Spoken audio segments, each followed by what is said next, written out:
Hey there, and welcome back to TNT Garage. Today we're going to be doing a review of some welders, my new one in comparison to a couple of older ones I have. Thanks for joining us.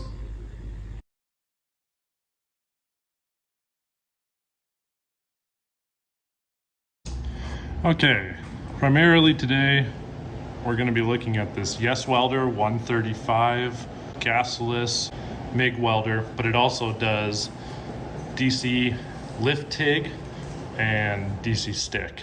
It's an inverted welder. It's very light, about 15 pounds or so. Very small. Just got it, just unboxed, don't even have any wire in it. We'll be comparing it to an old buzzbox. It's like a Sears brand, 50 amp stick welder. And Chicago Electric, this would be like their Easy Flux. I think it's a 125. Just MIG, doesn't do anything else. And then an old Miller Sidekick from maybe the 70s, early 80s. It's a 90 amp DC arc welder. I'm a hobby welder, so none of these welds are gonna look great. I don't consider myself a good welder. What I am gonna look for is penetration, the ability for a hobby welder like myself to use it, the settings and stuff like that. Okay, I didn't film it because it was really bad. These bubbles and knots and stuff, this is from that 50 amp stick welder. Just couldn't get enough amperage to get through the 1/8 inch stuff. That type of welder I think is just gonna be primarily sheet metal. They're just not really built for anything these days. And that welder that's about 25 bucks or so at your garage sales, things like that. For reference, the YESWELDER with a coupon code cost me $170. Chicago Electric welder I've had for a little while, but I think I got it on sale for about 100 bucks, 125, something like that. Miller welder was something my father bought back when he was a kid and gifted to me. The Miller I should have mentioned this, is not Flux-core. It is an actual MIG welder. It doesn't have any gas hooked up at the moment, but it does actually have gas and can run the proper argon CO2 mix for it. That thing, new, a few $100s for sure, 3, 4. Today it's maybe 150 bucks, 100 bucks, something like that at a garage sale. Kind of hard to tell. Okay, again, I apologize for not recording it. I had a lot of feed issues with the Miller welder. Truth be told, I knew this might be an issue. It doesn't like running the Flux-core wire. It either is too loose and it unspools, or it's too tight and it doesn't come out. This is the weld I was able to pull off. It's pretty splattery. It was okay penetration. I kind of ground the backside down so you could see, but it was all right. It would do, but it was harder to use for sure. The voltages are weird and the speed is a little weird. So your wire speed is just a 1 to 100 dial. You can kind of work with that. Your voltage is a 1, 2, 3, 4 thing. There's no like in between. And this is a 20% duty cycle, 30% duty cycle. So I found I had to weld even for that 1/8 inch on 90 amps just to get it for penetration. So it was always at 4, but it's probably adjustable for sheet metal and stuff like that. So now we're gonna try this one. This one is just a min-max. There's no adjustable voltages. Your wire speed is adjustable between 1 and 10, so kind of like that 1 and 100. We'll set it about a 6. This machine can fit the bigger spools, which is kind of nice, but it is heavier. It's not a DC inverted machine.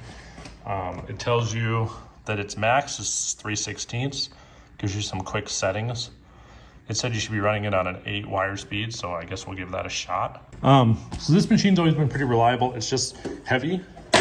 It's got a 20% duty cycle, so that means that it is 2 minutes on, 8 minutes off. Only does a Flux-core MIG. Kind of cheaper.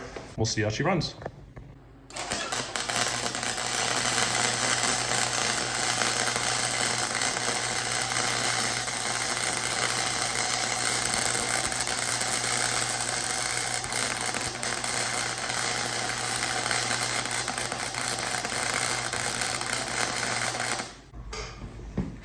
Okay, so early on, I was having trouble getting it to really get any penetration. Did get a little better, I got a little squirrely there. The weld pool kept popping in and out. Again, I'm a hobby welder. I'm sure someone out there is going to tell me, oh, it means your wire feed's too slow or your wire feed's too high or what have you. But what I can say is that the weld is very proud. Focus. There we go. The weld sits up very proud. And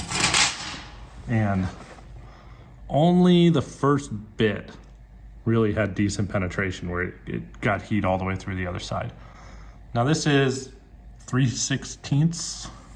Yeah, so it's a little thicker than they recommend. So with a V cut, you probably could fuse two things pretty well. But I think this is showcasing the limit of this particular welder. Also being Flux-core, lots of splatter. It's all over the place. But I mean, it will do. It'll hold things together, but you need to be aware of the limitations. So this is my very first time MIG welding with this machine. Turn it on. It's got 4 lights. This top one says 0.30 or 0.8 millimeter MIG. The bottom one, or this light, is 0.35 or 0.9 millimeter. This one is MMA, or stick, and this one is lift TIG. Then you have your MIG voltages, which I'm still trying to kind of figure out. They go from 5 to -5. And then this is your wire speed, which the machine is supposed to be smart enough to adjust your wire speed based on your voltages. Okay, how this is actually supposed to work is you take your wire speed and set it, and the machine automatically adjusts your voltage to match your wire speed. The left knob, the plus or minus 5 volts, is so that you can adjust your weld if it's running a little too hot or a little too cold. I had this backwards, didn't know this until after I was done recording, so take what you see here and the results with a little bit of a grain of salt.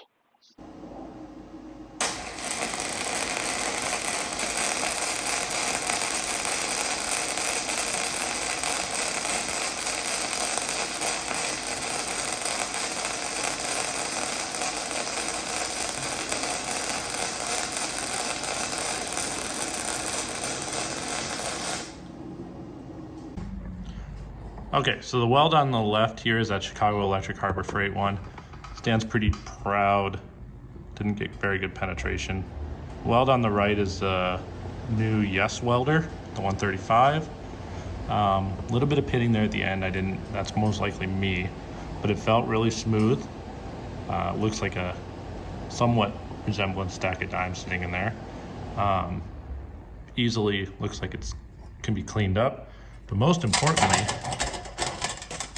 there was heat all the way through it. You can see very clear comparison side by side between the 90 amp Harbor Freight and the 135. Now this is 3/16, which is probably, I think, about the limit of the new one and over the limit of the old one. But they say for 1/4 inch with the YESWELDER, you can do a V-cut and get 1/4 inch good penetration, and I believe it. Not bad for Flux-core. Biggest thing is this YESWELDER is a 60% duty cycle at 135 amps or a 100% duty cycle at 90 amps, which is pretty incredible for a machine as small and as inexpensive as it is. I'm gonna make a few more passes with the new one. I've done a lot with the Chicago one over the years, so I'm gonna see if I can dial the new one a little bit, maybe clean it up, try some fillets or something, and see what we can do.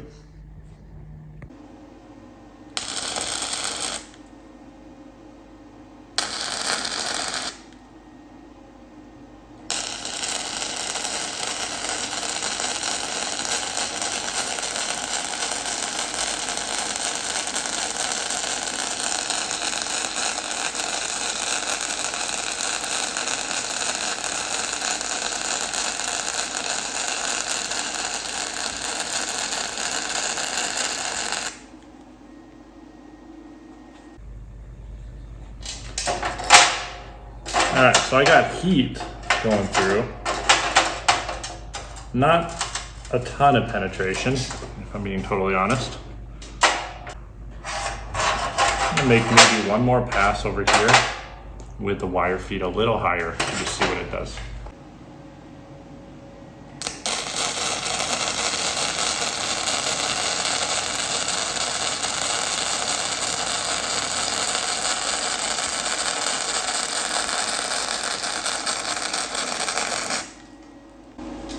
Ooh. Now granted, end of the piece, but you can already tell significantly hotter. So that wire feed was set at 95 instead of 80.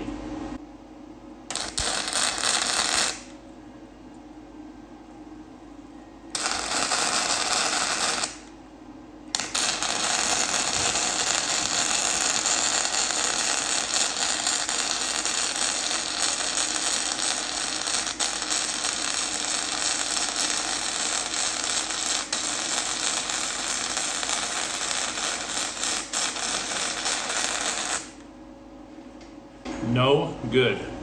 And it was all me. I had my stick out too far.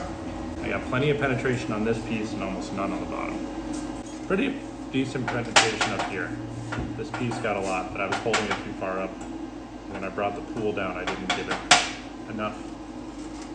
And I've always heard you're not supposed to layer Flux-core, so I ain't gonna try it. I tell you what, I'll cut that off, cut through it, and we'll see what the welds look like. Okay, so let's talk about this. First off, it did better than I thought. So this one right here is the best of that corner. As you can see, we had so-so penetration right there. Not a lot. Looks like we had pretty decent penetration here, but not a lot in that corner. You definitely want support passes. And this one, there's a bubble, so I can't really be sure, but lots of penetration here, just like before. Didn't drag it down into this. This was the long top piece. This was the long bottom piece that was on the bench. This was the short top piece. So lots on the short piece. I didn't drag the pool in nearly enough. Now, on to the good part. The welder itself. This is that first joint. Really, really good penetration. And that was even with that 80 amp or whatever. Did it get all the way? Not quite, but man, at least half, maybe 3/4. This was that end weld. Hard to tell exactly what it did. Here, this is the other side. This is probably even maybe a better example.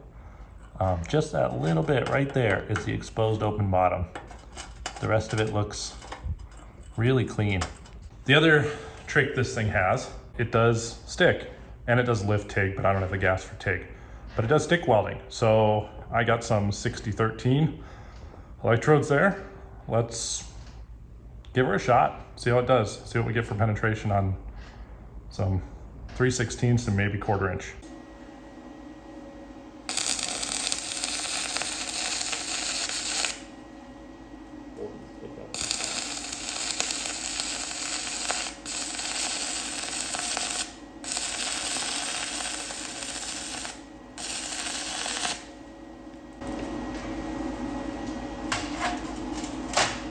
Lots of heat, lots of penetration on that bad boy.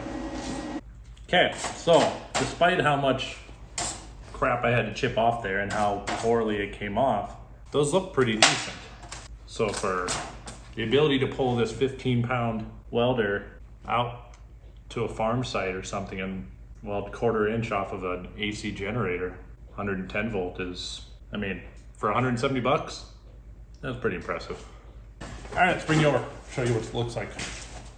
Like I said, I am a hobby welder and I haven't stick welded in years, but that isn't too terrible. Look at that little inclusion there at the end. So where does this leave us? My opinion is that the YESWELDER is worth every penny. Couldn't be happier.